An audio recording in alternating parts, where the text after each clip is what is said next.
देखो ये कह रहा है कि नेक्स्ट प्रॉब्लम इसमें कि दो पोल है जिनकी हाइट इक्वल है और दोनों रोड के अपोजिट साइड में वर्टिकली स्टैंड है, ठीक है, वर्टिकली खड़े हैं।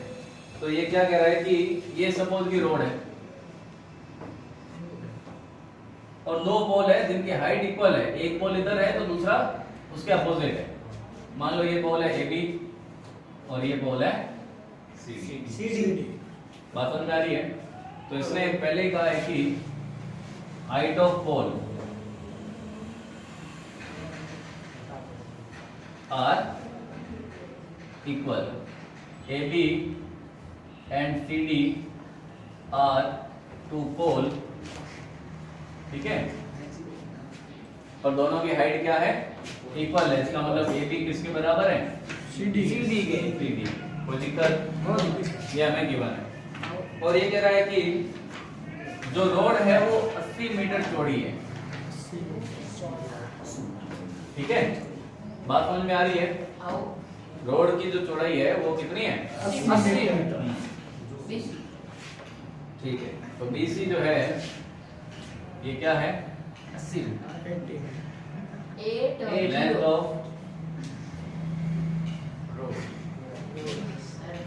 रोड दो या फिर ब्रेथ बोल दो लेंथ की जगह, ठीक है। और ये कितनी दी हुई है? 80। From a point between them on the road, मतलब रोड के ऊपर कोई एक पॉइंट ले लो, सपोज कि यहाँ पे एक पॉइंट ले लो P। अब ये कह रहा था angle of elevation of top of pole are 60 degree and 30 degree. इस P पॉइंट से दोनों पोल के लिए एंगल ऑफ एलिवेशन, एक के लिए क्या हुआ? तो इस P पॉइंट रोड के ऊपर कहीं एक पॉइंट है, इस P पॉइंट से दोनों पोल के लिए एंगल ऑफ एलिवेशन बन रहे हैं, एक के लिए 60 डिग्री और एक के लिए 30 डिग्री। ये P पॉइंट कोई जरूरी है कि एकदम बीच में, ये कहीं पर भी हो सकता है, नहीं पता कि रोड के ऊपर इस रास्ते में कहीं एक पॉइंट है P। इस P पॉइंट से जब आपने इस पोल को देखा तो एंगल ऑफ एलिवेशन था 60 डिग्री, दूसरे पोल को देखा तो 30 डिग्री। बात समझ में आ रही है? तो इसने कहा है कि अगर ऐसा है तो बताओ the height of pole and distance of the point from the pole. तो इस सिचुएशन में इस पोल की हाइट बतानी है क्या है, और इस P पॉइंट से दोनों पोल की डिस्टेंस बतानी है कितनी है। बात समझ में आ रही है? AB और CD अलग है? AB और CD तो इक्वल है, दोनों पोल की हाइट तो इक्वल है, कोई दिक्कत? तो यहाँ पे देखो कितने राइट एंगल ट्रायंगल बने? दो, एक ये और एक ये, लेकिन बने तो राइट एंगल ट्रायंगल ही। बात समझ में आ रही है? तो मैं पहले ट्रायंगल ले रहा हूँ ABP, और उससे पहले मैंने क्या किया, यहाँ से इस डिस्टेंस को मैंने मान लिया x, ठीक है। तो लेट PC बराबर क्या है? x metre. तो BP कितना हो जाएगा? 80 माइनस x। ये बात समझ में आ रही है? अगर इस डिस्टेंस को मैंने x मान लिया तो ये कितना हो जाएगा फिर? 80 माइनस x, क्योंकि ये पूरा 80 था। कोई दिक्कत यहाँ तक? ऐसा क्यों किया? क्योंकि देखो मेरे पास एंगल पड़ा था और मैंने कहा एंगल है तो कम से कम एक साइड तो होनी चाहिए, साइड एक भी नहीं थी दोनों ट्रायंगल में। तो इस साइड को मैंने x मान लिया तो ये ऑटोमेटिक 80 माइनस x हो गया। तो देखो मेरे पास एक एंगल मिल गया और एक साइड मिल गई। कम से कम एक एंगल के साथ एक साइड होनी चाहिए ताकि दूसरी साइड में उस रिलेशन से निकाल सकता हूं PBB अपॉन HSB वाले से। बात समझ में आ रही है? तो अब देखो मैं ट्रायंगल ले रहा हूं ABP। इन ट्रायंगल ABP देखो मैं डील किससे कर रहा हूं? थीटा दिया हुआ है, परपेंडिकुलर निकालना है, हाइट निकालनी ना पोल की, वो क्या है? परपेंडिकुलर, और बेस मेरे पास पड़ा है 80 माइनस x। कोई दिक्कत? No sir. बात समझ में आ रही है? तो ये कितना हो जाएगा? मैं अगेन डील कर रहा हूँ परपेंडिकुलर और बेस से। तो कौन सा एंगल काम मिलेंगे? tan theta. tan theta, okay. tan 60, theta 60 है। तो परपेंडिकुलर कितना है बताओ यहाँ पे? AB और बेस है 80 माइनस x BB। कोई दिक्कत? tan 60 कितना होता है? √3। AB नहीं पता लेकिन BB पता है कितना? 80 माइनस x। 80 minus x।